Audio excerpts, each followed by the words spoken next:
Vamos al punto número 1. ¿Puede el individuo frustrar la obra de salvación del Espíritu Santo en su vida?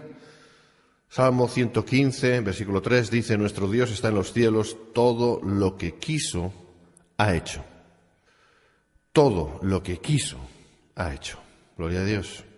Así que, ¿podrá el hombre resistir la voluntad explícita de Dios hasta el punto de doblegar a Dios? Bueno, sabemos que en modo alguno.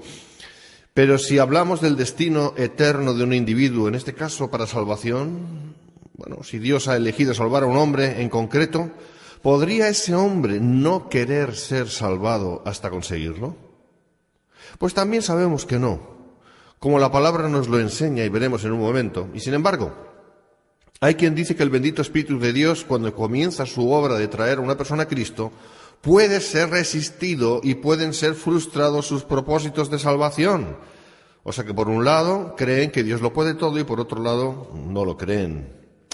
Esto es un problema, porque estos enseñan que el Espíritu Santo solo puede cumplir su cometido en tanto en cuanto el pecador no se resista y voluntariamente se sujete a él. Bueno, de este modo, la voluntad de Dios quedaría sujeta a la voluntad del hombre, lo cual es absolutamente inverosímil. No puede ser. Estos aseguran que en realidad Dios no fuerza a nadie a ser salvado. Bueno, la verdad es que Dios no fuerza a nadie a ser salvado, ya que el amar a Dios debería partir de una acción libre por parte del hombre, eso dicen, y por tanto no impuesta. Aquí están mezclando conceptos, eso es un problema. No han comprendido bien este asunto. Lo que olvidan es que nada tiene que ver con esto, con las cuestiones de la libertad individual, sino todo lo contrario, veremos por qué. El hombre natural, de ninguna manera, en modo alguno, ni quiere ni puede amar a Dios, dada su naturaleza depravada. Véanlo en 1 Corintios 1:23, en 1 Corintios capítulo 2:14, Efesios 2:3, hay muchas lecturas. Y siempre, absolutamente siempre, por sí mismo, el hombre natural resistirá a Dios, como ocurre de continuo cuando se predica el Evangelio públicamente o incluso individualmente, y la mayoría no quieren saber nada. La salvedad a esa regla son los escogidos por Dios para salvación y Él los salva. Como premisa diremos, el hombre natural ni ama ni puede amar a Dios por sí mismo. Ahora, ahondando en ello, solo con la simple exposición del Evangelio y aún con la somera acción iluminadora del Espíritu Santo, el hombre natural jamás vendrá a Cristo. ¿Oh, algunos se escandalizan? No, veámoslo en la Escritura. Vamos a la Escritura. Juan, capítulo 1, versículos del 9 al 11, capítulo 3, versículos 19 y 20. Leemos así la palabra del Señor. Aquella luz verdadera, se está refiriendo a Jesús, aquella luz verdadera que alumbra a todo hombre, venía a este mundo. En el mundo estaba y el mundo por él fue hecho, pero el mundo no le conoció. A lo suyo vino y los suyos no le recibieron. Y esta es la condenación, que la luz, es decir, Jesús, vino al mundo y los hombres amaron más las tinieblas que la luz. ¿Por qué? Pues porque sus obras eran malas. Porque todo aquel que hace lo malo aborrece la luz y no viene a la luz para que sus obras no sean reprendidas. Al contrario, todo el que hace lo malo, y todos los hombres hacen lo malo, ¿verdad? Génesis 8:21, Marcos 7:20 a 23, que habla que la maldad del corazón nace del corazón, surge del interior del hombre, etcétera, etcétera. Todo hombre, como digo, aborrece la luz y huye de la luz. Por sí mismo, todo hombre no renovado huye de la luz, no la soporta, no la quiere, es más, la detesta. Jamás un hombre vendría por sí solo a buscar a Dios de veras, menos todavía amarle por su propia voluntad. Imposible. El amor del hombre hacia Dios no existe en sí mismo. El hombre está muerto en sus delitos y pecados, y su naturaleza caída y totalmente depravada le impide, de todas, amar a Dios. El hombre interior del hombre natural, hermanos, está muerto. Necesita ser resucitado en todo caso. Ahora insistimos, ni siquiera la mera iluminación por la sola exposición del Evangelio lograría interesar a un pecador impenitente volverse genuinamente a Dios. Eso lo sabemos. Son millones los que escuchan el Evangelio y no les interesa lo más mínimo. Esa es la realidad del hombre natural. Está muerto en sus delitos y pecados, Efesios 2:1, y por tanto la cruz es estupidez para él. 1 Corintios 1, versículo 23, parte B. Ahora, pregunta, ¿falla la palabra de Dios? ¿Falla el evangelista? ¿Falla la verdad del Evangelio? No, falla el hombre.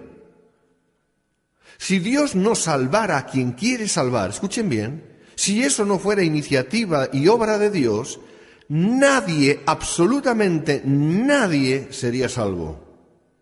A modo de nota quiero decir que aquí no estoy diciendo que no haya que predicar el Evangelio, no se me malentienda. Hay que predicar el Evangelio a todos, porque así el Señor nos lo mandó, por cuanto es la manera que Dios ha dispuesto para traer la salvación al hombre, a ese que Dios quiere y va a salvar, y nosotros no sabemos quién va a ser o quiénes van a ser. Vamos a un punto 2. La vuelta a la vida para amar a Dios. Leemos en 1 Corintios 1, 23, 24, nosotros predicamos a Cristo crucificado, para los judíos ciertamente tropezadero, y para los gentiles, es decir, para las gentes que no son judías, locura. El griego original la traducción es estupidez. Mas para los llamados, ¿y llamados por quién? Llamados por Dios, evidentemente, así judíos como griegos, Cristo, poder de Dios y sabiduría de Dios. Esto trae luz, hermanos. Así que vemos que para el hombre natural, la palabra de la cruz es tontería, es estupidez. Pero para el hombre llamado por Dios y llamado por Dios para salvación, es todo lo contrario. Es poder de Dios en su vida para salvación y posterior o consecuente santificación. Por ello, hermanos, primeramente el hombre debe ser resucitado o vuelto a la vida para poder amar a Dios.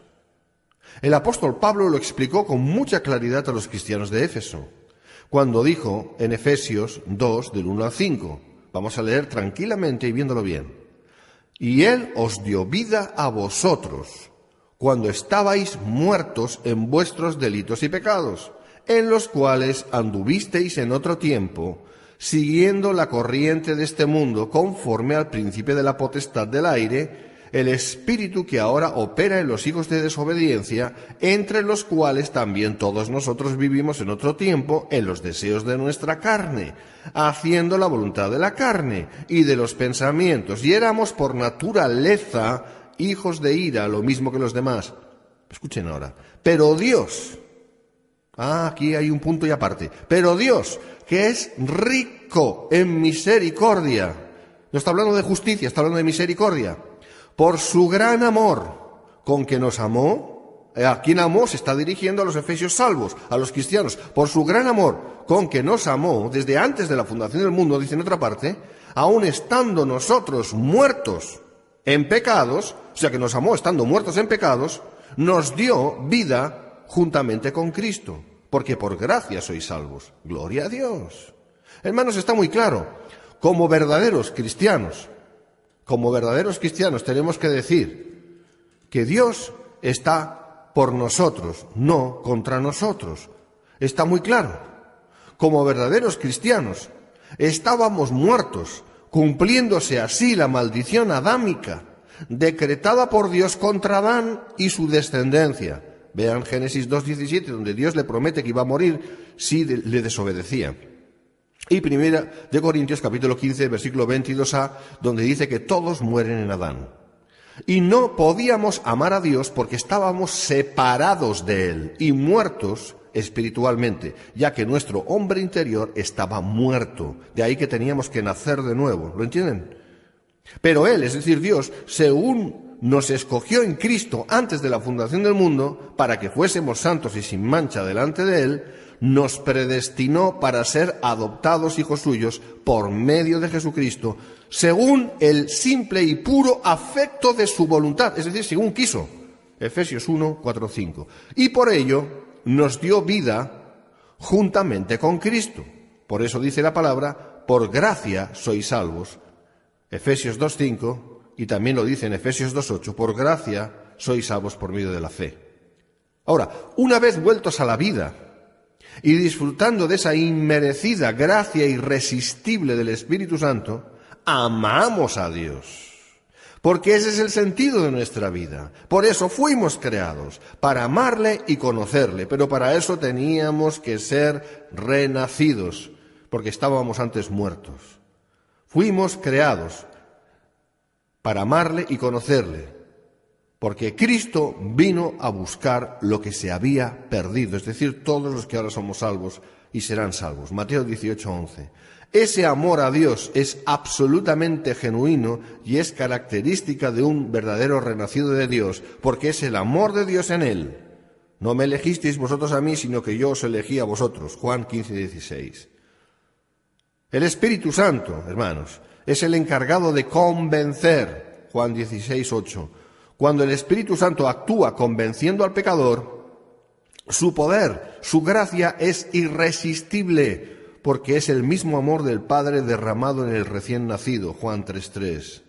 Por eso vemos en Romanos 5:5 que dice, porque el amor de Dios ha sido derramado en nuestros corazones por el Espíritu Santo que nos fue dado.